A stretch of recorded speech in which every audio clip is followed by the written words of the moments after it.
Thank you so much for being here today and with us at the summit. We're thrilled to have you. Thank you so much for having me. Of course. So I think I want to start off by asking you what experience or insight made you want to become a singer? Oh my gosh. There isn't, hey? I believe that I was just talented. I grew up singing. Like, it's not something that I can say there's something that has pushed me to become a musician. At an early age, I was already singing, and I knew exactly that I want to be a singer, if not so an actress. I remember even at school, my teacher, if she was asking, so what do you want to be?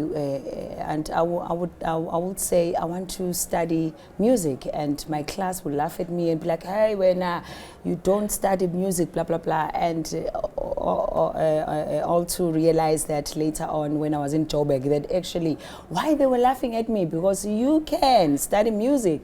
So it has been my thing to be a musician. I'm where I believe that I belong, you know. Yeah. I love hearing that. And, and I want to talk a little bit about growing up. I know you said, you know, you were in school, but I want to talk about how growing up, where you grew up and how that affected your music.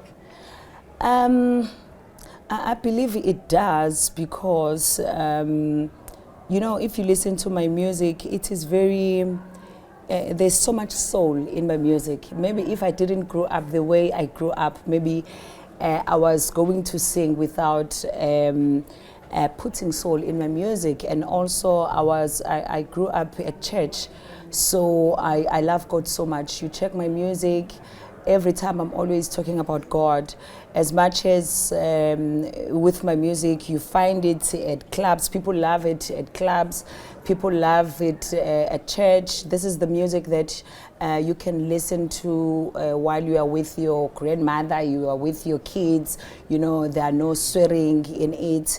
So yeah, I thank God for that, because my music is loved by everyone. That's amazing. Now, I also want to talk about the rise of Afrobeats, because for us in the U.S., you know, it's pretty new. The what? And the rise of Afrobeats and that style of music. Yes. It's pretty new for us, and I know it is not new here. Yes. But it's growing globally, and African music is becoming so popular throughout the rest of the world. Why do you think that is? What's contributed to the rise? I think this is time for us Africans to show the world that we are not chanters. We are really talented.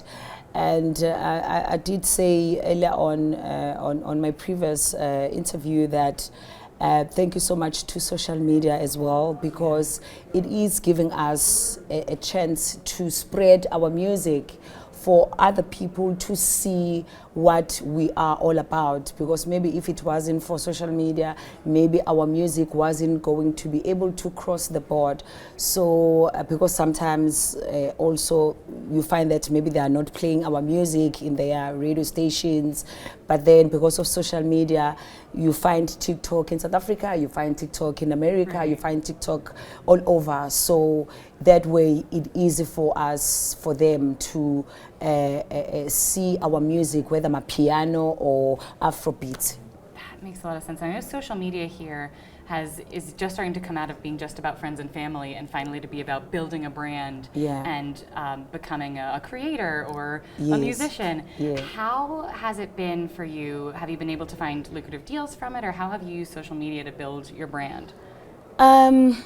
I found a recording label before social media. But what it has done for me, I believe that today Jerusalema song is over 500 million views. I believe it's all because of social media. That's why it has been traveling, you know, because you check the song, no one doesn't know the song, honestly speaking. You go to Nairobi, you go to Mozambique, you go to Kenya, or you go to Jerusalema, everywhere. I believe it's all because of social media. So yeah, I believe that social media really is playing a huge role nowadays. We really need to pay attention to it.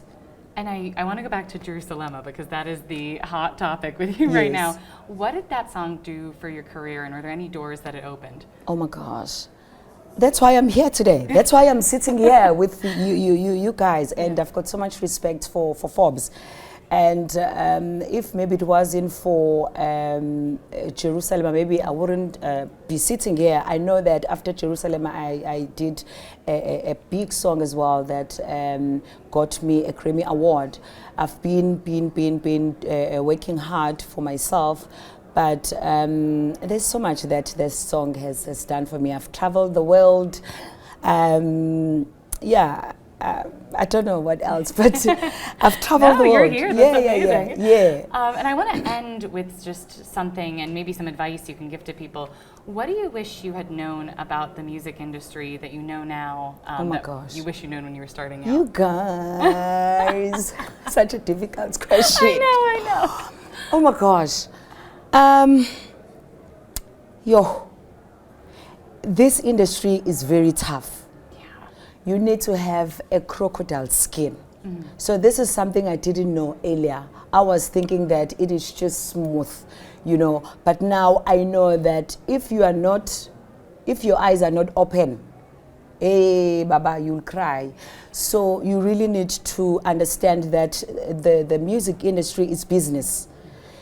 Because also, with us musicians, sometimes we think that it's all about singing, playing, blah, blah, blah, blah, blah. We don't understand that this is business. You need to really respect it, respect your craft, and it can take you very, very far if you respect it.